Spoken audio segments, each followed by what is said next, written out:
ओम शांति। 3 फरवरी 2025 बाबा के महावाक्य। मीठे बच्चे, आत्मा रूपी ज्योति में ज्ञान योग का घृत डालो तो ज्योत जगी रहेगी। ज्ञान और योग का कॉन्ट्रास्ट अच्छी रीति समझना है। प्रश्न, बाप का कार्य प्रेरणा से नहीं चल सकता, उन्हें यहाँ आना ही पड़े, क्यों? उत्तर, क्योंकि मनुष्यों की बुद्धि बिल्कुल तमो प्रधान है। तमो प्रधान बुद्धि प्रेरणा को कैच नहीं कर सकती। बाप आते हैं तब तो कहा जाता है, छोड़ भी दे आकाश सिंहासन। गीत छोड़ भी दे आकाश सिंहासन। ओम शांति। भक्तों ने यह गीत बनाया है, अब इसका अर्थ कैसा अच्छा है। कहते हैं, आकाश सिंहासन छोड़कर आओ। अब आकाश तो है यह है रहने का स्थान। आकाश से तो कोई चीज आती नहीं।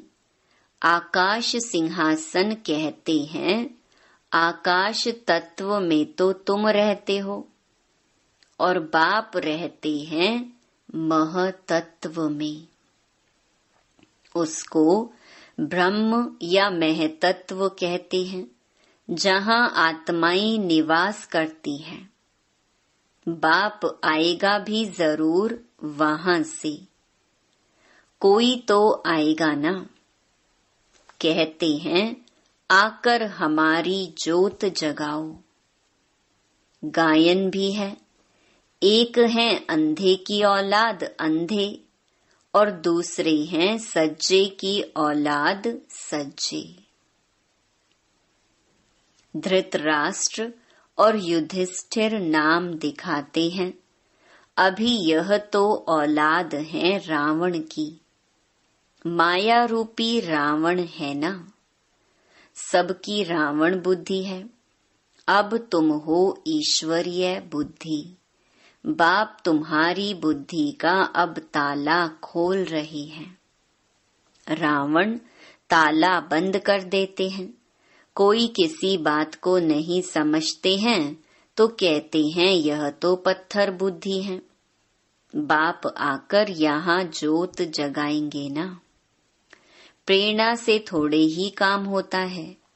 आत्मा जो सतो प्रधान थी, उनकी ताकत अब कम हो गई है, तमो प्रधान बन गई है, एकदम झुंझार बन पड़ी है।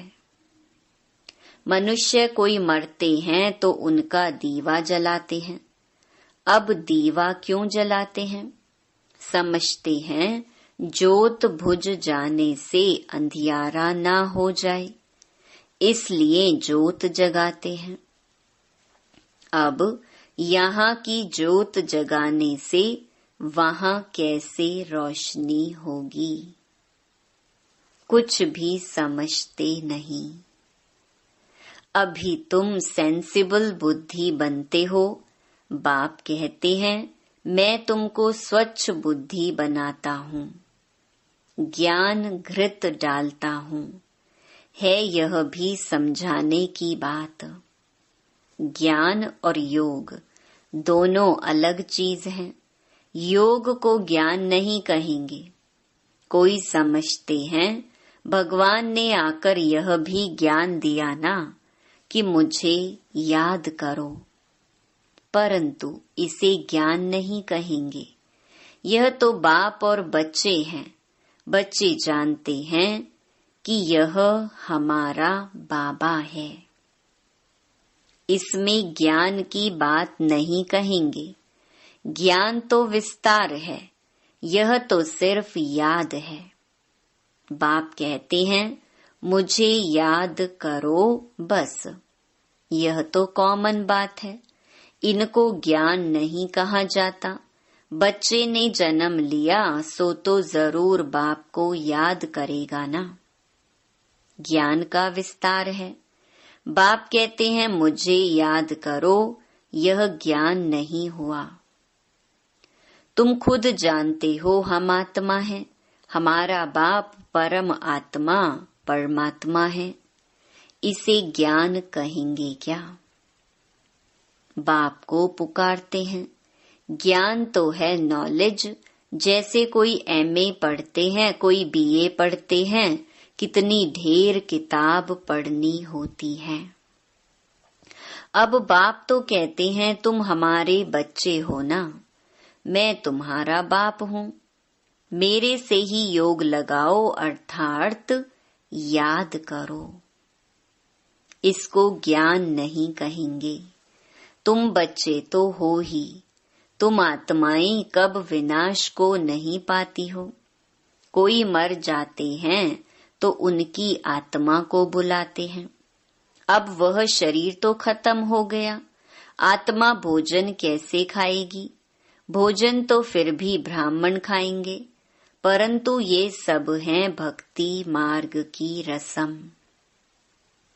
ऐसे नहीं कि हमारे कहने से वह भक्ति मार्ग बंद हो जाएगा, वह तो चलता ही आता है। आत्मा तो एक शरीर छोड़ जाए दूसरा लेती है। बच्चों की बुद्धि में ज्ञान और योग का कॉन्ट्रास्ट स्पष्ट होना चाहिए। बाप जो कहते हैं मुझे याद करो, यह ज्ञान नहीं है, यह तो बाप डायरेक्शन देते हैं, इनको योग कहा जाता। ज्ञान है सृष्टि चक्र कैसे फिरता है उसकी नॉलेज। योग अर्थात याद।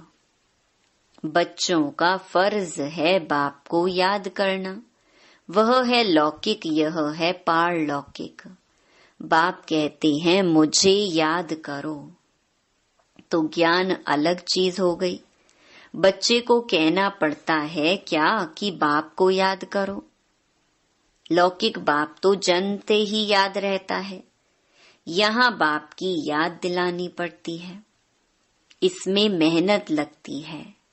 अपने को आत्मा समझ बाप को याद करो, यह बहुत मेहनत का काम है। तब बाबा कहते हैं योग में ठहर नहीं सकते हैं।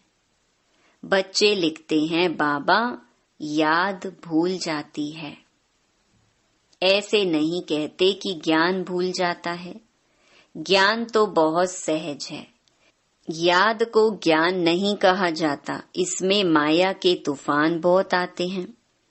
भल ज्ञान में कोई बहुत तीखे हैं, मुरली बहुत अच्छी चलाते हैं, परंतु बाबा पूछते हैं याद का चार्ट निकालो, कितना समय याद करते हो? बाबा को याद का चार्ट यथार्थ रीति बनाकर दिखाओ। याद की ही मुख्य बात है। पतित ही पुकारते हैं कि आकर पावन बनाओ। मुख्य है पावन बनने की बात। इसमें ही माया के विघ्न पड़ते हैं। शिव भगवानुवाच याद में सब बहुत कच्चे हैं। अच्छे अच्छे बच्चे जो मुरली तो बहुत अच्छी चलाते हैं, परंतु याद में बिल्कुल कमजोर हैं। योग से ही विकर्म विनाश होते हैं। योग से ही कर्मेंद्रियां बिल्कुल शांत हो सकती हैं। एक बाप के सिवाय और कोई याद ना आए, कोई देह भी याद ना आए। आत्मा जानती है यह सारी दुनिया खल्लास होनी है। अब हम जाते हैं अपने घर, फिर आएंगे राजधानी में। यह सदैव बुद्धि में रहना चाहिए। ज्ञान जो मिलता है वह आत्मा में रहना चाहिए। बाप तो है योगेश्वर जो याद सिखलाते हैं। वास्तव में ईश्वर को योगेश्वर नहीं कहेंगे, तुम योगेश्वर हो। ईश्वर बाप कहते हैं मुझे याद करो। यह याद सिखलाने वाला ईश्वर बाप है।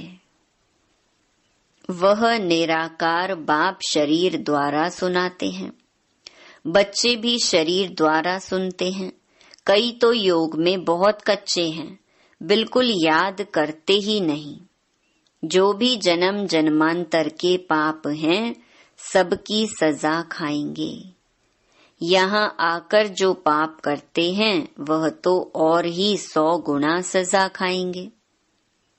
ज्ञान की तिक तिक तो बहुत करते हैं, योग बिल्कुल ही नहीं है, जिस कारण पाप भस्म नहीं होते, कच्चे ही रह जाते हैं।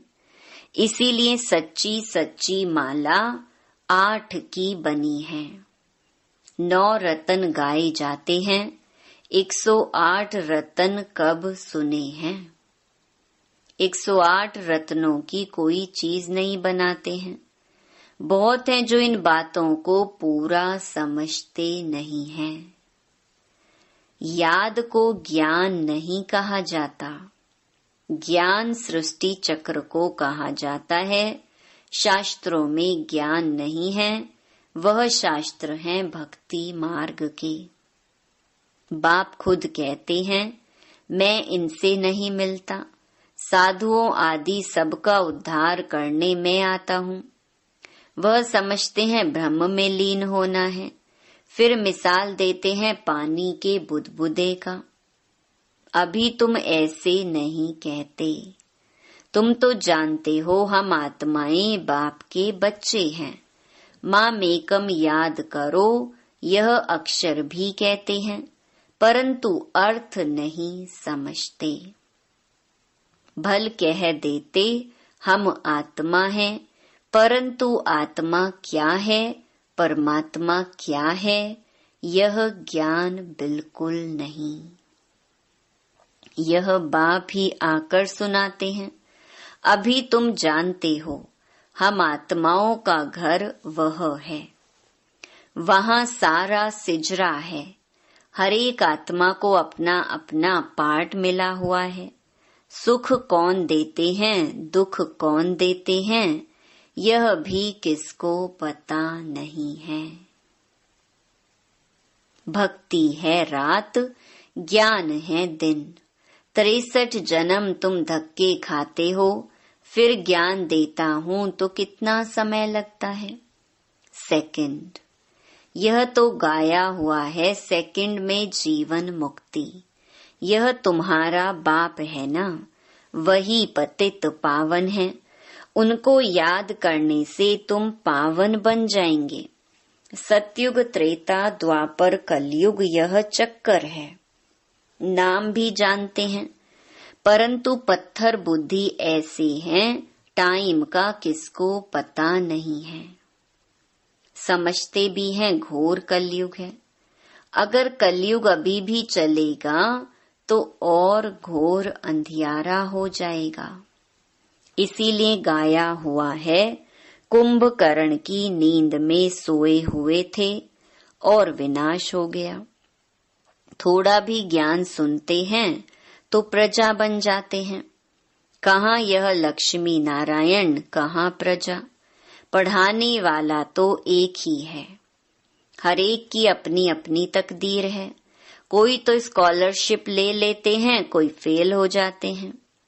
राम को बाण की निशानी क्यों दी है? क्योंकि नापास हुआ। यह भी गीता पाठशाला है।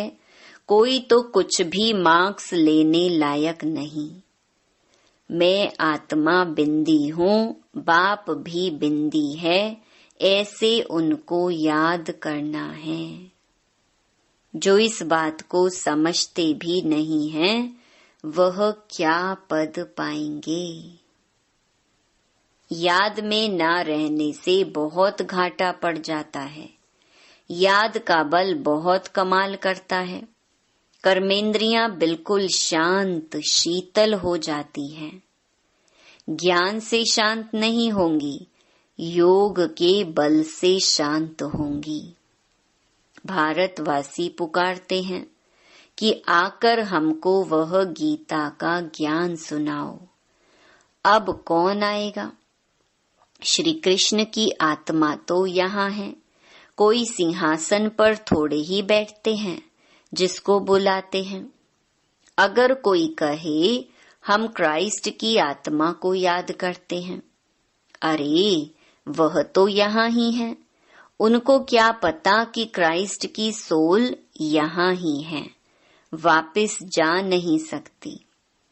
लक्ष्मी नारायण पहले नंबर वालों को ही पूरे 84 जन्म लेने हैं, तो और फिर वापस जा कैसे सकते? वह सब हिसाब है ना। मनुष्य तो जो कुछ बोलते हैं सो झूठ। आधा कल्प है झूठ खंड, आधा कल्प है सच खंड। अभी तो हरेक को समझाना चाहिए, इस समय सब नरकवासी हैं, फिर स्वर्गवासी भी भारतवासी ही बनते हैं। मनुष्य कितने वेद शास्त्र उपनिषद आदि पढ़ते हैं, क्या इससे मुक्ति को पाएंगे? उतरना तो है ही। हर चीज सतो रजो तमो में जरूर आती है। न्यू वर्ल्ड किसको कहा जाता है, किसको भी यह ज्ञान नहीं है। यह तो बाप सम्मुख बैठ समझाते हैं। देवी देवता धर्म कब किसने स्थापन किया, भारतवासियों को कुछ भी पता नहीं है। तो बाप ने समझाया है, ज्ञान में भल कितने भी अच्छे हैं, परंतु योग में कई बच्चे नापास हैं। योग नहीं तो विकर्म विनाश नहीं होंगे, ऊंच पद नहीं पाएंगे। जो योग में मस्त हैं वही ऊंच पद पाएंगे। उनकी कर्मेंद्रियां बिल्कुल शीतल हो जाती हैं। देह सहित सब कुछ भूल दे ही अभिमानी बन जाते हैं। हम अशरीरी हैं, अब जाते हैं घर। उठते बैठते समझो, अब यह शरीर तो छोड़ना है। हमने पाठ बजाया, अब जाते हैं घर। ज्ञान तो मिला है, जैसे बाप में ज्ञान है, उनको तो किसको याद नहीं करना है। याद तो तुम बच्चों को करना है।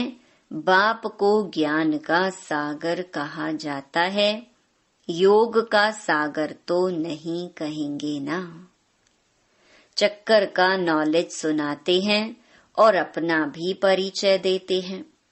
याद को ज्ञान नहीं कहा जाता, याद तो बच्चे को आपे ही आ जाती है। याद तो करना ही है, नहीं तो वर्षा कैसे मिलेगा। बाप है तो वर्षा जरूर मिलता है, बाकी है नॉलेज। हम 84 जन्म कैसे लेते हैं, तमो प्रधान से सतो प्रधान, सतो प्रधान से तमो प्रधान कैसे बनते हैं, यह बाप समझाते हैं। अब सतो प्रधान बनना है बाप की याद से। तुम रूहानी बच्चे रूहानी बाप के पास आए हो, उनको शरीर का आधार तो चाहिए ना। कहते हैं मैं बूढ़े तन में प्रवेश करता हूँ, है भी वानप्रस्थ अवस्था। अब बाप आते हैं तब सारे सृष्टि का कल्याण होता है। यह है भाग्यशाली रथ। इनसे कितनी सर्विस होती है, तो इस शरीर का भान छोड़ने के लिए याद चाहिए। इसमें ज्ञान की बात नहीं। जास्ती याद सिखलानी है, ज्ञान तो सहज है। छोटा बच्चा भी सुना दे, बाकी याद में ही मेहनत है। एक की याद रहे, इसको कहा जाता है अव्यभिचारी याद। किसके शरीर को याद करना, वह है व्यभिचारी याद। याद से सबको भूल अशरीरी बनना है। अच्छा, मीठे मीठे सिकिलधे बच्चों प्रति मात पिता बाप दादा का याद प्यार और गुड मॉर्निंग। रूहानी बाप की रूहानी बच्चों को नमस्ते। धारणा के लिए मुख्य सार। पहला, याद के बल से अपनी कर्मेंद्रियों को शीतल शांत बनाना है। फुल पास होने के लिए यथार्थ रीति बाप को याद कर पावन बनना है। दूसरा, उठते बैठते बुद्धि में रहे कि अभी हम यह पुराना शरीर छोड़ वापस घर जाएंगे। जैसे बाप में सब ज्ञान है, ऐसे मास्टर ज्ञान सागर बनना है। वरदान, कंबाइंड स्वरूप की स्मृति द्वारा श्रेष्ठ स्थिति की सीट पर सेट रहने वाले सदा संपन्न भव। संगम युग पर शिव शक्ति के कंबाइंड स्वरूप की स्मृति में रहने से हर असंभव कार्य संभव हो जाता है। यही सर्वश्रेष्ठ स्वरूप है। इस स्वरूप में स्थित रहने से संपन्न भव का वरदान मिल जाता है। बाप दादा सभी बच्चों को सदा सुखदायी स्थिति की सीट देते हैं। सदा इसी सीट पर सेट रहो तो अति इंद्रिय सुख के झूले में झूलते रहेंगे। सिर्फ विस्मृति के संस्कार समाप्त करो। स्लोगन, पावरफुल वृत्ति द्वारा आत्माओं को योग्य और योगी बनाओ। अव्यक्त इशारे, एकांत प्रिय बनो, एकता और एकाग्रता को अपनाओ। एक मत का वातावरण तब बनेगा जब समाने की शक्ति होगी। तो भिन्नता को समाओ, तब आपस में एकता से समीप आएंगे और सर्व के आगे दृष्टांत रूप बनेंगे। ब्राह्मण परिवार की विशेषता है अनेक होते भी एक। यह एकता का वाइब्रेशन सारे विश्व में एक धर्म, एक राज्य की स्थापना करेगा। इसीलिए विशेष अटेंशन देकर भिन्नता को मिटाकर एकता लानी है। ओम शांति।